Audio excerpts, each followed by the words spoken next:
September 12, 1942, South Atlantic, 600 miles north of Ascension Island. The sea looked dead under the late afternoon sun, a flat sheet of metallic blue, broken only by the slow push of U-156's conning tower as the Type 9XC submarine cut through the swells. Diesel fumes clung to the air, mixing with the sour smell of sweat and machine oil that seeped from every bolt inside the pressure hull. Kapitänleutnant Werner Hartenstein stood on the bridge, binoculars pressed to his face, scanning the horizon after the distant boom they had registered on hydrophones, an impact too violent to be mistaken for anything else. Minutes later, the truth surfaced in the haze. The British troopship RMS Laconia, already rolling to starboard, its forward deck shredded from a torpedo strike delivered not by U-156, but by her own attack less than an hour earlier. Smoke drifted in long ribbons as orange flames crawled up from the lower holds. Hartenstein expected chaos, lifeboats, panic, the familiar cries that followed a sinking. What he saw instead locked his breath. Overcrowded rafts drifting aimlessly, dozens of bodies in the water, and voices rising in multiple languages: English, Dutch, Polish, Hindustani. And then he heard something else, faint at first, but growing clearer with every passing second. French-accented shouting and prayer songs. A survivor clinging to wreckage raised his head, screaming in broken German that the ship carried more than Allied personnel. It carried Italian civilians, families, women and children, captured earlier in East Africa and now prisoners of the British. Hartenstein froze. His torpedo had not merely hit an enemy vessel, it had also condemned Axis civilians to drown in the open ocean. His officers waited for orders, the tension thick on the bridge. They had enough diesel to continue patrol. They had a mission: sink Allied shipping, not save it.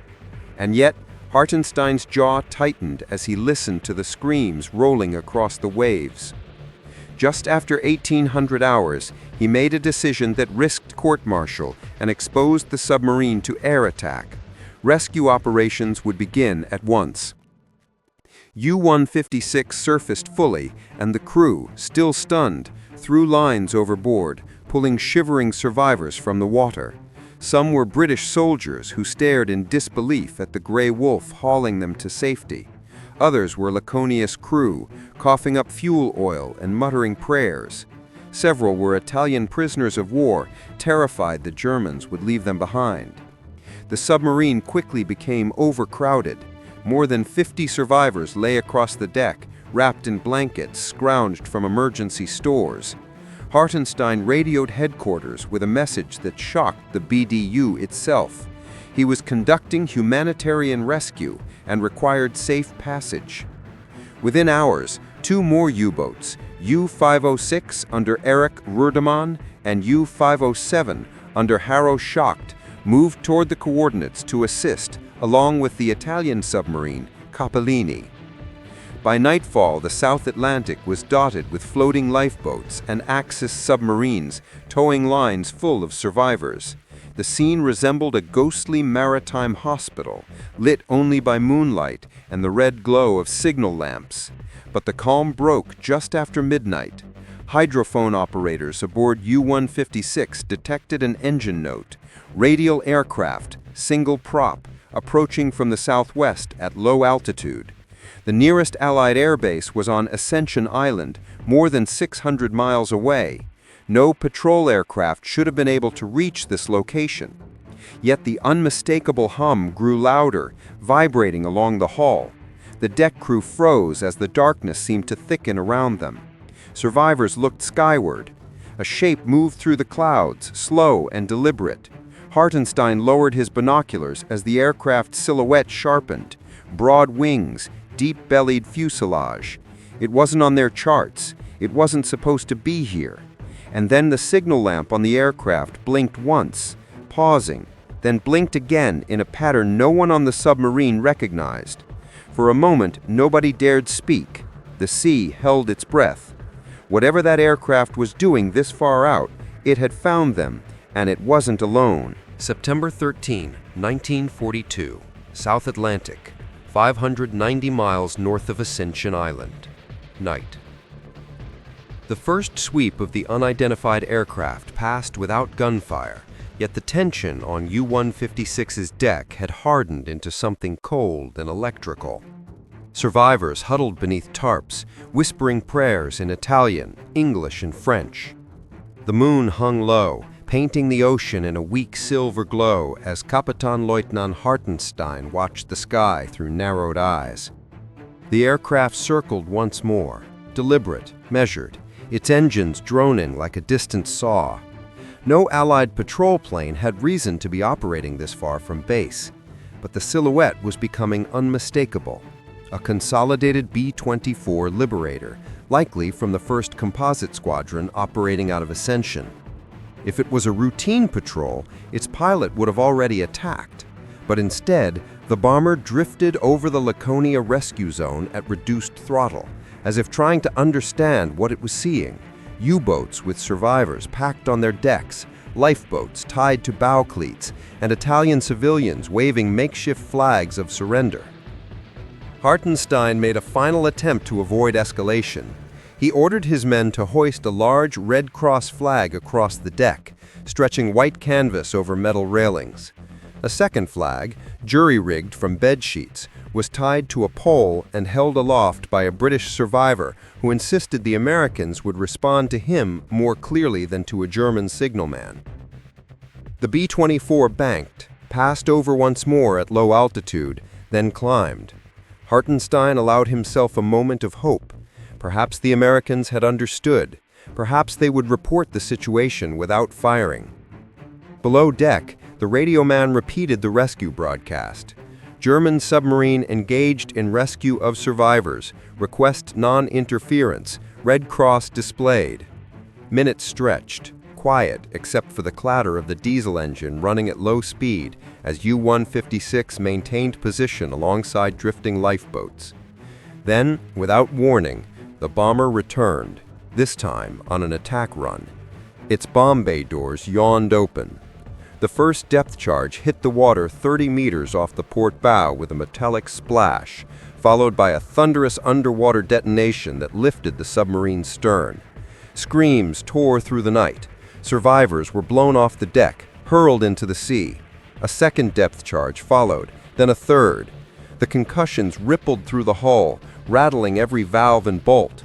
Hartenstein shouted orders, cut the lifeboats, clear the deck, get every survivor into the water before the next pass. His officers hesitated only a second. They had no weapons on deck, no space to dive without trampling the rescued. The choice was brutal but necessary. Ropes were slashed. Wooden boats spilled sideways into the dark water. Italian prisoners clung to German sailors as they slid over the rails. A British officer stared at the bomber in disbelief, crying out that they were unarmed, rescued from drowning only to be bombed again. The B-24 came in lower for a strafing pass. Tracer rounds slashed through the darkness, stitching the water with glowing arcs. A French civilian took a bullet through the shoulder and collapsed.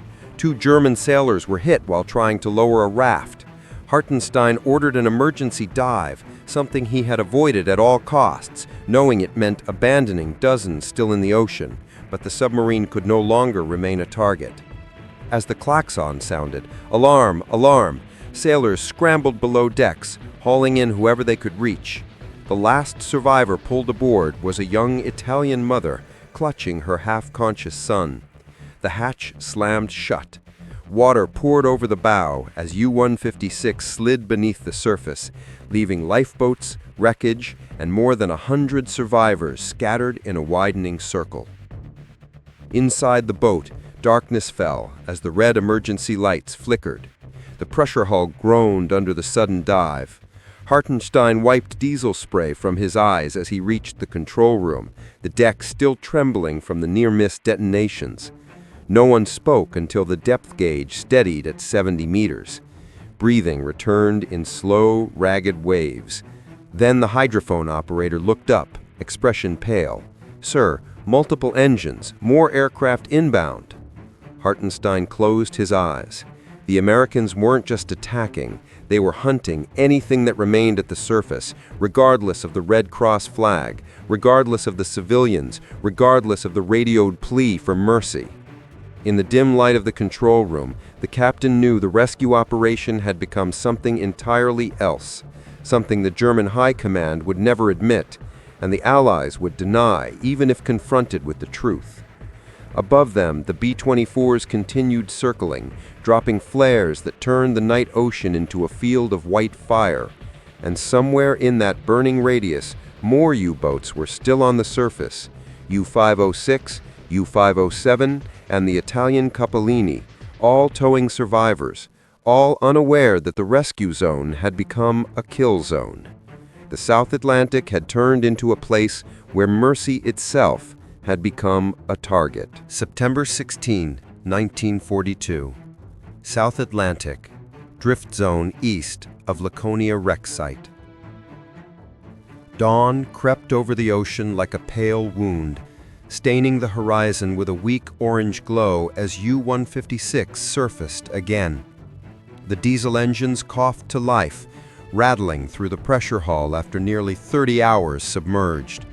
The air inside the boat had grown heavy with sweat, oil, and the faint metallic taste of fear. Men moved slowly, eyes sunken, each breath deliberate. Hartenstein climbed the conning tower ladder without a word. When he stepped onto the bridge, the sea lay open and quiet. Too quiet.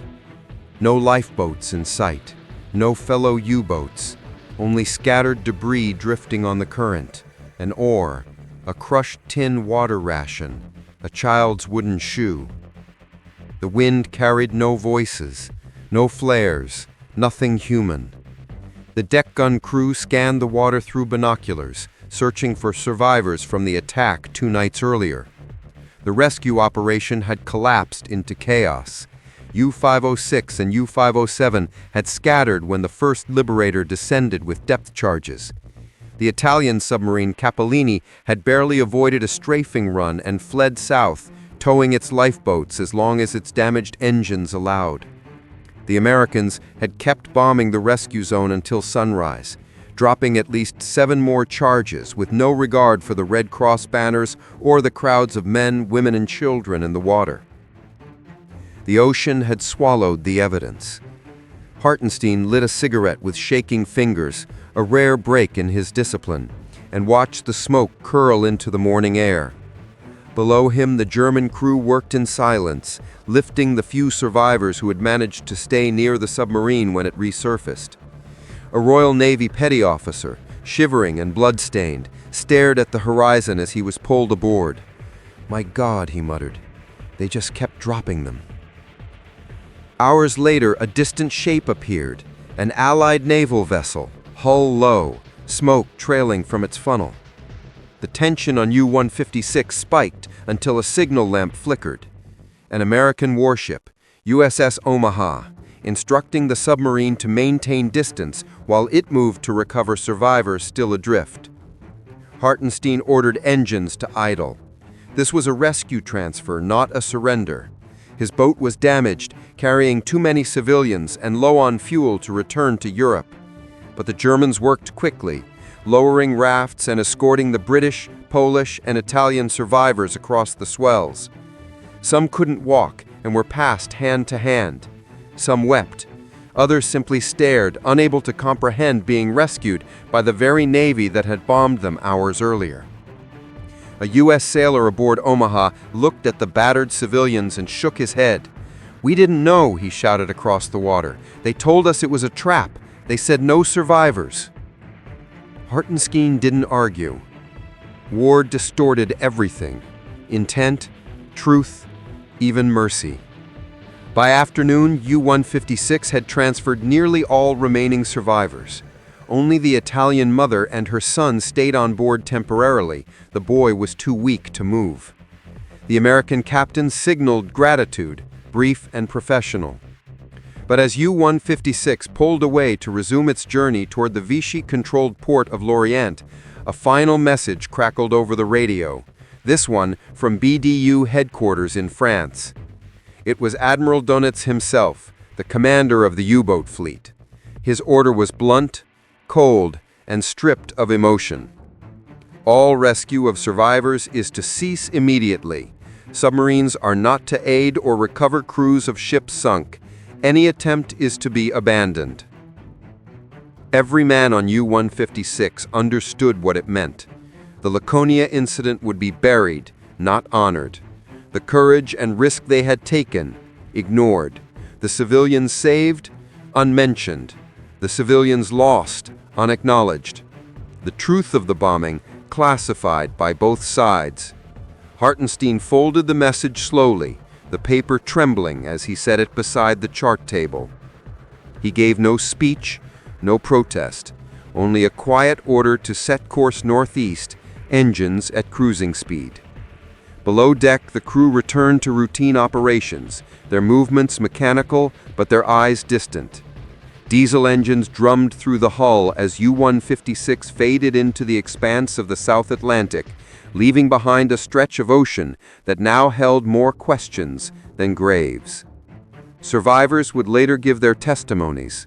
Pilots would swear they saw weapons on the decks. Commanders would deny authorizing the attack.